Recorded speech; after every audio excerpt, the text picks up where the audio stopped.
Hello, everyone. Welcome back. This is Shua Allegra, the founder of Grace and Hope Consulting. We are doing a series of interviews on resilience. So I'm interviewing old and new friends, and asking them to share the story of of how they rose above their circumstances, so that all of us can have tools, strategy, and hope to do the same. So today I have Lisa with me. Lisa, do you want to just share who you are, where you're located, and what you do? Sure. Good morning. My name is Lisa Desautel Morabita, and I'm currently located in Florida. I am a full-time student right now, studying psychology.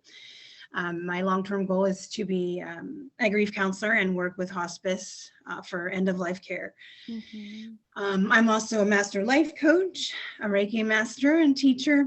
I am a mother of two adult children, girls who I love with all my heart. I am a wife, and I am just, your average Joe. No, you are not average. And I know you Right. said that. I know you're humble. That's just you.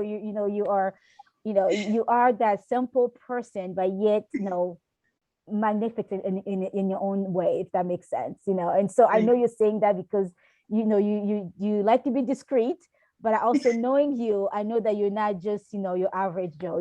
I guess no one is even average. Let's put it out there, because we're all Right. extraordinary in our own unique ways.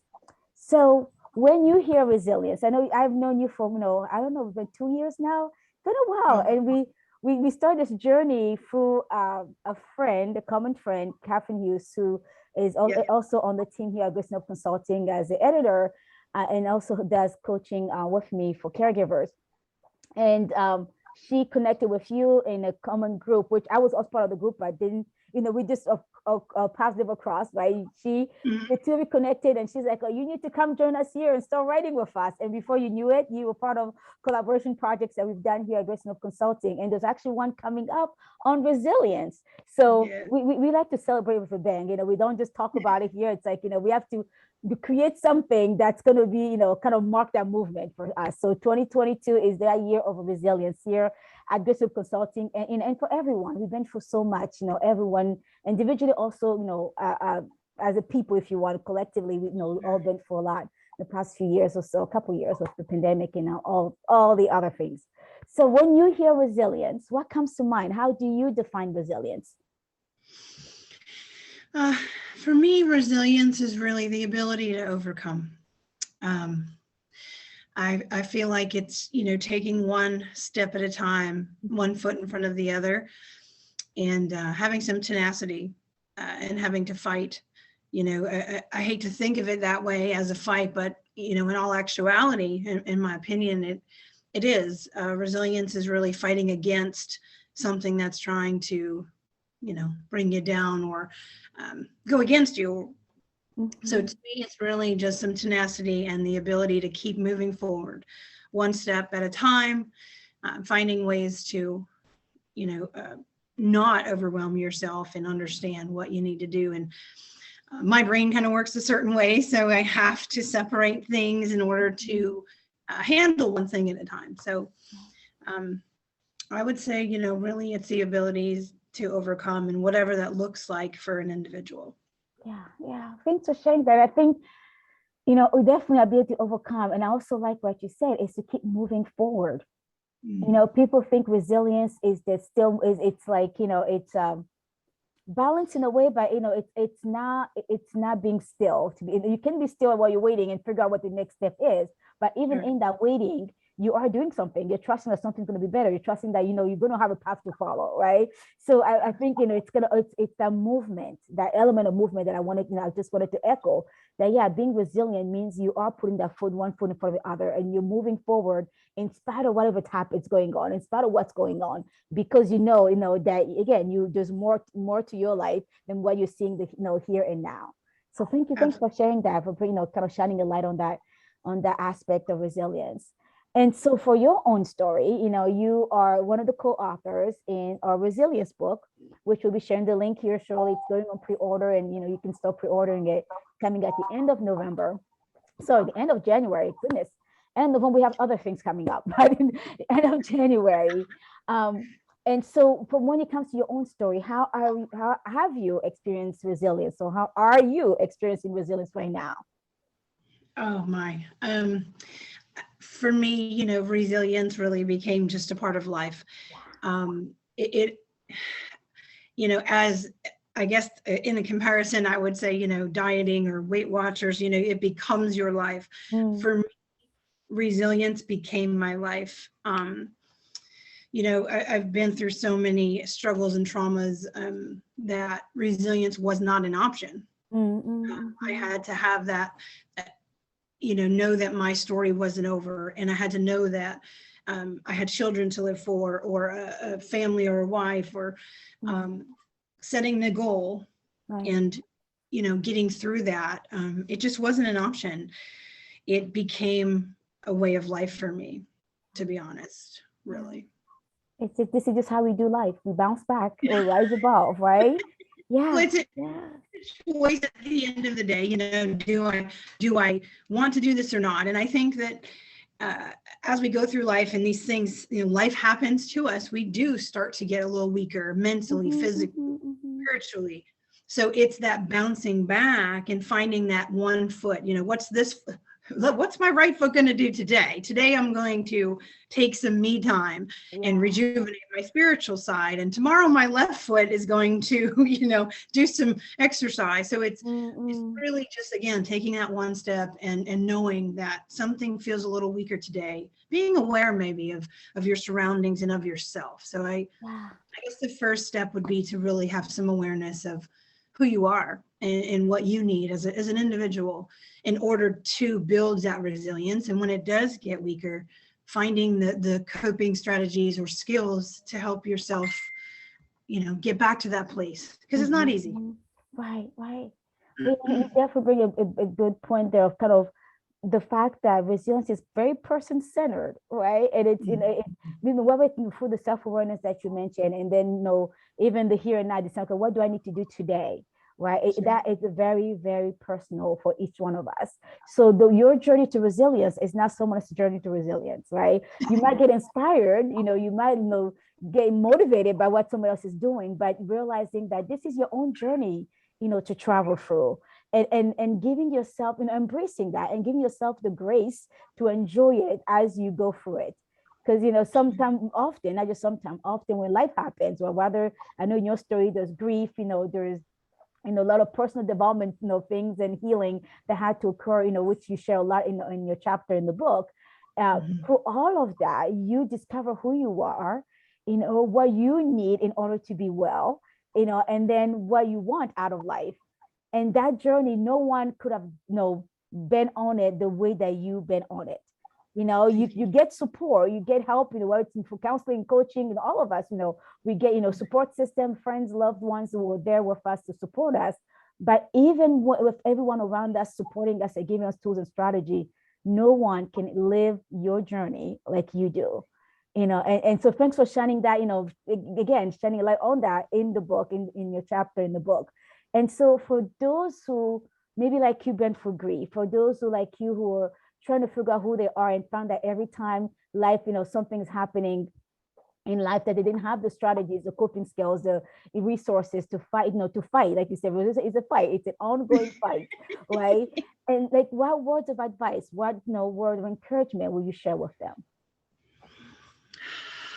I would say, first and foremost, you have to hold on. You have to find the anchor, Mm, and the anchor has to be within yourself. mm, So, and again, I go back to, individualize. For everyone, that's going to look different. You have to really learn that you can't compare yourself to others, because your journey and who you are is just so different from the next. You have to believe in yourself, and you have to have, again, knowing your story isn't over is tremendous. mhm. 1,000,001 times I was ready to throw in the towel and say, I can't take this next step. I can't do it, because life had its way with me in my life. But the resilience is finding that anchor and that hope. Mm, Faith is tremendous, whether you believe in Buddha or God or the universe. It's finding that relationship and trusting. I had to trust in something. For me, it was God, and begging, you're going to have to show up. That's it. If today is the day that I have to do X, Y, Z, and this resilience has to be inside of me for this, I need your help. You got to humble yourself. You have to say, this is it. I don't have it here. I need you to bring it to me. Tremendous, and communicating with others, saying to your best friend, I'm tired, can you help me? Or saying to your therapist or your family or whomever is in your life that, that open communication, I can't do this right now. Saying no. Oh, that was a hard one. That's a hard one. Yeah. Learning that your resilience and you have to come first. That was still working on that today, but it's a hard one. But that communication overall, you have to be able to say, I need help. And you have to be vulnerable and humble. Again, it really changes your perception on life to find resilience. For me, it did in finding myself through all of these situations.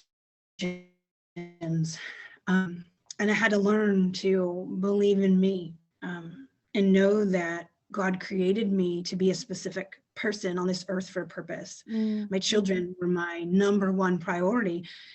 No matter who I hurt in the process, never intentional, of course, but they had to become number one for me.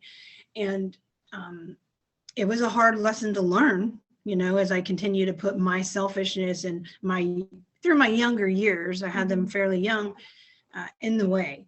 But as I grew, I realized and learned that everything I did was for them and to help them learn resilience and to model that behavior to them so they had it through their lives. So you have to know and listen to yourself and listen to who you believe in. It's just the best advice that I can give. Take advice, be humble, use your resources. If you're not familiar, in my chapter, I don't think I went into detail too much, but there's a time in my life where I didn't know what the resources were. And I remember calling and looking for help and just being so discouraged because no one could help me. And I didn't know who to go to. But again, God just put people in my life to help me find that. And then it was, now forget it. I mean, I researched everything. I look for everything. Now I can't stop it. It's become a coping tool for me. So anytime there's anything I need to understand or need help with, I am going to go to my Google search. I am going to, reach out to friends or my therapist or whomever to get the help, again, stating that I need it and being humble. So, that's the best advice I can give. Just hold on. Life works for us, not against us. And you have to believe it deep down. And you have to believe that you're making an impact, and you have to believe that your impact might be on yourself or the people around you. But there's a bigger picture and there's just a larger purpose. So it's believing in that for sure. Yeah. Oh, love it. Love it. Love it. Love it. Yeah. And the words you said about, now see, my brain just went blank. I can't remember how you phrased it. But you actually had that part also in your chapter about, oh goodness, I can't even put words to it, but I'll come back to that. It will come back to me. Sure. But to recap what you said, you talked about having faith, being humble to get help, and being vulnerable, because asking for help, requires you to be vulnerable. And often people see it as a sign of weakness. It's like, oh my goodness, if I have to ask for help, that means I was not strong enough to do it by myself. I beg to differ there. What I often say is strong people know that they have taken themselves as far as they could on their own, and therefore they reach out for help to go even farther. Correct. And so that it is a strength to ask for help. So never, never, never feel like you have to do it alone, because for all of us, we could not do it alone, right? We couldn't. And I think that's also been the beauty of resilience, is learning that, one, I don't have to do it alone, because you will struggle, you'll bang your head against the wall, and then you'll feel stuck more, longer than you need to. until you, you reach out for, you accept the help that's available to you. And back to the idea of purpose. There you go. There's a bigger purpose. There's a bigger, there's a bigger purpose in all of this. And often when you go through hardship, when you're going through struggles, all you see is the here and now also, right? It's like, oh, this is so hard. I can't find a way out of this. Why me? And I've been there, but then look at it just now when you introduce yourself, Lisa, you said how you are now, you're a full-time student, you're going to school to be a grief counselor. You had to go for grief to actually appreciate the role that grief counselors have on this universe. Right? And that just gives me chills. It's like all of us, Grief Consulting came to be because I had to go through the same struggles that I help people with today. Well, it's, mental health and challenges, personal development, supporting caregivers, inclusion work, all the things we do here today is because I had to find resilience for the same issues. And then today we're not just rising above it, but we're turning for bigger purpose. I just started reading yesterday, Destiny by T.D. Jakes, and he talks about how, our instinct is kind of, it's how we're wired. So those things that we're constantly being pulled towards, just because naturally it just pulls us towards it. And then destiny is why we're wired that way.